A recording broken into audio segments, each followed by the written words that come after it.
Le principe d'égalité homme-femme, Valérie Collin-Simard, c'était l'un des thèmes de prédilection, en tout cas les plus abordés ces dernières années en Tunisie. Vous avez choisi de vous pencher précisément, de vous intéresser à ce qu'on appelle les valeurs du féminin. Expliquez-nous en quoi cette approche est-elle innovante? Écoutez, d'abord, je voulais dire un grand merci à TV5 de m'inviter en tant que femme. Et j'ai vraiment une pensée particulière pour toutes les personnes, hommes ou femmes, qui n'ont pas cette liberté d'expression dans le monde. Et j'ai vraiment conscience d'être vraiment privilégiée d'être invitée par vous, donc, et surtout dans un thème aussi justement avant-gardiste. Donc vraiment, d'abord, un grand merci. Et en quoi c'est avant-gardiste de parler des valeurs du féminin et du masculin? Parce que ça propose une autre vision, ça change la manière de voir le monde. En tout cas, c'est ce qui m'a, dans mon parcours, là je vais donc la semaine prochaine, cette semaine, Oui. faire une conférence sur la paix, et j'en suis vraiment très honorée à Oran. Et j'ai vraiment compris dans mon parcours que c'était d'abord, si j'arrivais à faire la paix à l'intérieur de moi, que je pourrais ensuite faire la paix autour de moi.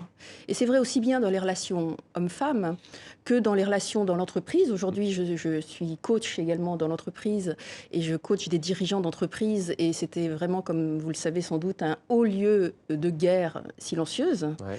Et c'est vraiment la phrase qui revient le plus souvent en sortant de nos séminaires, c'est je me sens serein. Et c'est une sérénité durable. Alors, comment les valeurs du féminin et les valeurs du masculin peuvent contribuer à ce chemin de réconciliation? C'est d'abord, moi, dans la première partie de ma vie, très rapidement, j'étais journaliste comme vous. Mmh. Je présentais les informations à la télévision. J'avais tout pour être heureuse et pourtant j'étais en dépression permanente. Et je ne comprenais pas pourquoi. Il a fallu vraiment que je m'arrête à l'âge de 30 ans et que et que je rencontre cette grille de lecture des valeurs du féminin et du masculin pour comprendre que j'étais dans un profond déséquilibre, que j'étais dans une guerre intérieure. Et que ma guerre, c'était contre les valeurs du féminin. J'avais totalement intériorisé les valeurs du masculin, c'est-à-dire les valeurs qui autrefois étaient le seul et unique privilège des hommes.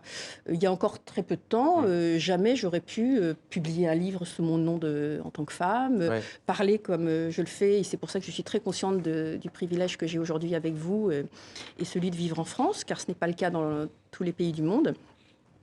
Et donc j'ai vraiment compris que j'étais en vrai déséquilibre, que je rejetais tout ce qui en moi était les valeurs du féminin, ma vulnérabilité, ma passivité, et j'ai compris que c'était en fait des puissances dont je me privais, que c'était comme si je marchais sur une seule jambe. Ouais.